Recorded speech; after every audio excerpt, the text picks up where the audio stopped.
शांति। सत्यम शिवम सुंदरम सच्चित आनंद स्वरूप सत श्री अकाल मूरत सदाशिव परमपिता परमात्मा की प्यारी संतान, प्यारे भाइयों तथा बहनों, आज 20 दिसंबर 2022 की मुरली का मंथन प्रस्तुत है। जब भी जीवन में बहुत कष्ट, पीड़ा या दुख आता है तो इंसान के हृदय से करुण क्रंदन करती यही पुकार उठती है, हे प्रभु, इस पाप की दुनिया से अब और कहीं ले चल। चित चैन जहां पाए ले चल, वहीं ले चल। इस कलयुगी संसार में पाप के कारण बहुत दुख है। भगवान शिव कहते हैं, मैं तुम्हें पुण्य की पावन दुनिया में ले जाने के लिए आया हूं, जिस दुनिया में सर्वत्र सुख, शांति और चैन की बंसी बजती है। वह सतयुगी काल दुनिया का स्वर्णिम काल होता है। तो आओ उस परम पिता परमात्मा के उस जगत में चलने के लिए उसी की पुकार सुने। वो बाबा कहते हैं, आ चल के तुझे मैं लेके चलूं एक ऐसे गगन के तले, जहां गम भी न हो, आंसू भी न हो, बस प्यार ही प्यार पले। एक ऐसे गगन के तले, सूरज की पहली किरण से आशा का सवेरा जागे। चंदा की किरण से भरकर घन घोर अंधेरा भागे। कभी धूप खिले, कभी छाँव मिले, लंबी सी डगरे न खले, जहाँ गम भी न हो, आंसू भी न हो, बस प्यार ही प्यार पले। एक ऐसे गगन के तले, जहाँ दूर नजर दौड़ाए, आजाद गगन लहराए, जहाँ रंग बिरंगे पंछी आशा का संदेशा लाए। सपनों में पली हंसती हो कली, जहाँ शाम सुहानी ढले, जहाँ गम भी न हो, आंसू भी न हो, बस प्यार ही प्यार पले। एक ऐसे गगन के तले, सपनों के ऐसे जहां में, जहां प्यार ही प्यार खिला हो, हम जाके वहीं खो जाए।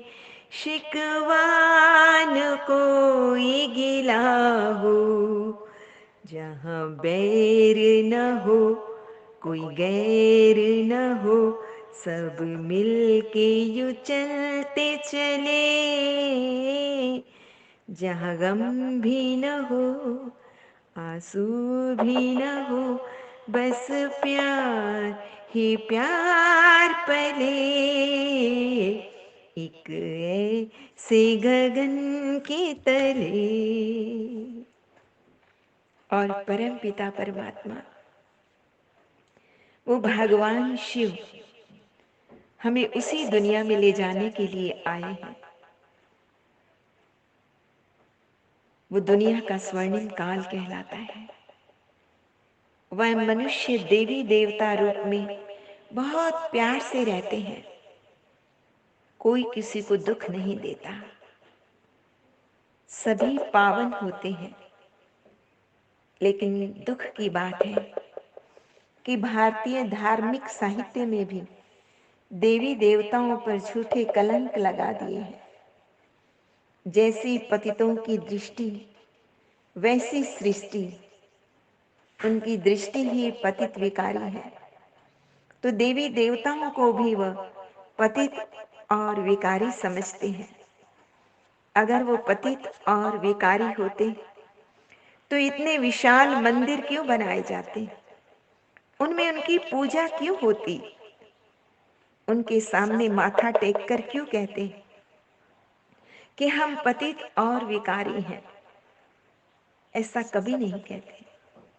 इस वर्तमान संगम युग पर परम पिता परमात्मा शिव हम बच्चों से, हम रूहों से बात करते हुए कहते हैं, तुम हमारे अविनाशी बच्चे हो। तुम्हें मैं सृष्टि के आदि, मध्य और अंत का ज्ञान पिता श्री ब्रह्मा के तन के माध्यम से देता हूं। मैं तुम्हें बेहद का संन्यास कराता हूं।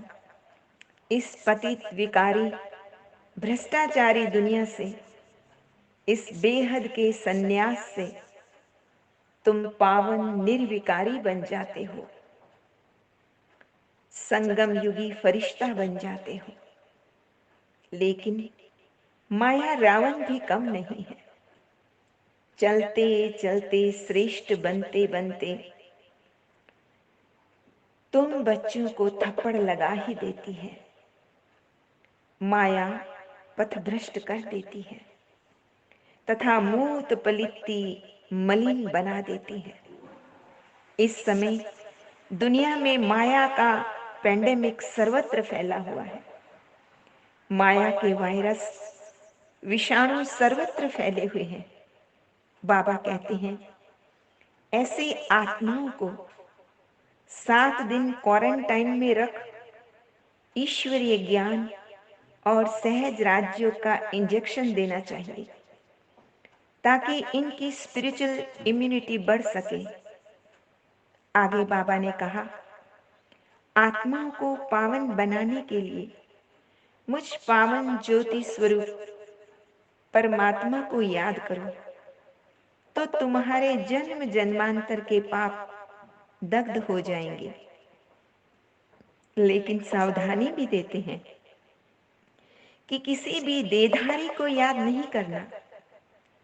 परंतु होता क्या है, देह अभिमान के कारण देहधारियों से प्रेम हो जाता है। शिव भगवान उवाच, हे आत्माएं, तुम तो अशरीरी आई थी, फिर जन्म जन्मांतर पाठ बजाते बजाते तुम्हें देह से घोर आसक्ति हो गई है। अभी मैं तुम्हें कहता हूं और वापिस घर चलना है तो मामी कम याद करो, तो तुम्हारे विक्रम विनाश होंगे। पहले तुम बच्चे स्वीट साइलेंस होम शांति धाम में जाएंगे, फिर सुखधाम सतयुग में आएंगे। वर्तमान समय तुम्हें शरीर निर्वाह अर्थ कर्म करने के साथ साथ ईश्वरीय पढ़ाई जीवन पर्यंत पढ़नी है और पढ़ानी भी है। इस दुनिया से, जीवन से तुम्हारी पकड़ छूट जानी चाहिए। तुम्हें खुशी होनी चाहिए। तुम सुखधाम जा रहे हो, वाया शांति धाम। विनाश भी सामने खड़ा है। सचमुच ये वही महाभारत लड़ाई है। गीता का ज्ञान साक्षात वो परम पिता परमात्मा शिव आत्माओं को दे रहे हैं तथा अनेक द्रौपदियों की लाश बचा रहे हैं। भगवान का डिवाइन प्लान बहुत बड़ा है, बाकी सबके प्लान खत्म कर देता है वो। कहा भी गया है, man proposes God disposes. Gurbani में भी आया है, नर चाहत कछु औरे की औरे भई। इस संगम युग पर एक बहुत अद्भुत सत्संग चल रहा है, जहाँ सृष्टि का मालिक हम बच्चों को सामने बैठ समझाते हैं। भगवान शिव आत्माओं से ही बात करते हैं और हम आत्माएं कानों से ही सुनती हैं। शिव बाबा पिता श्री ब्रह्मा उनके कमल मुख द्वारा ज्ञान रत्नों की बौछार कर रहे हैं।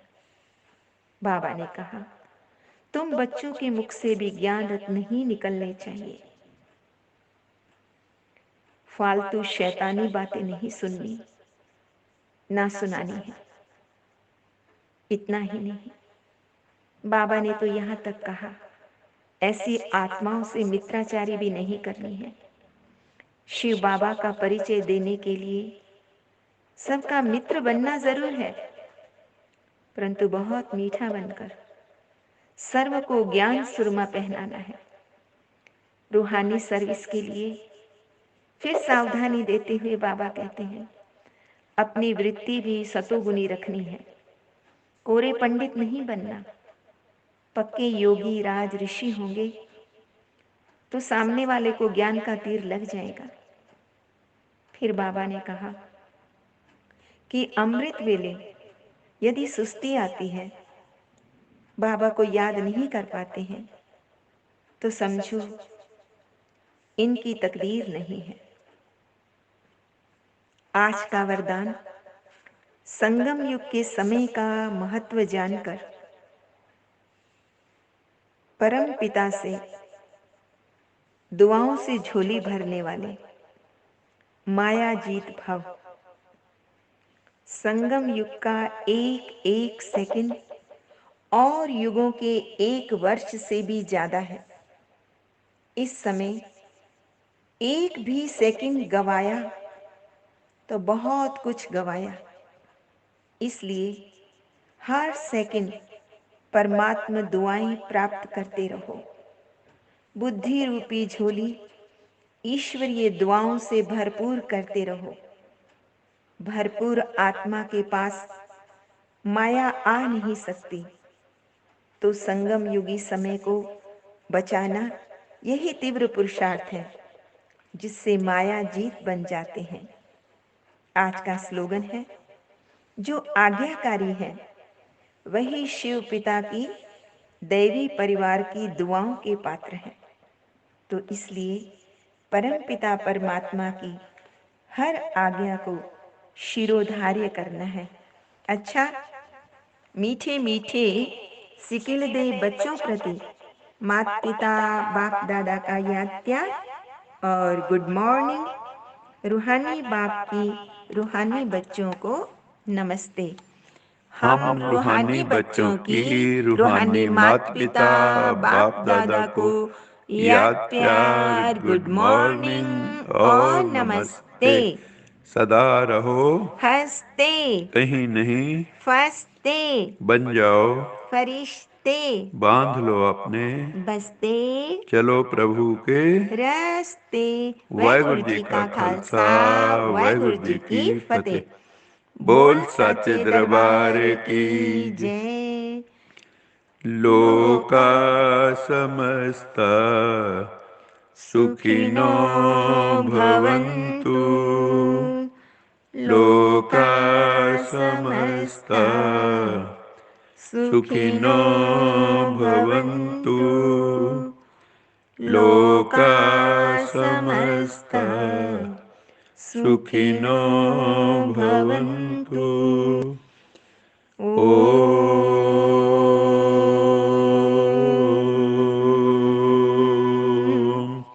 शांति। शांति शांति शांति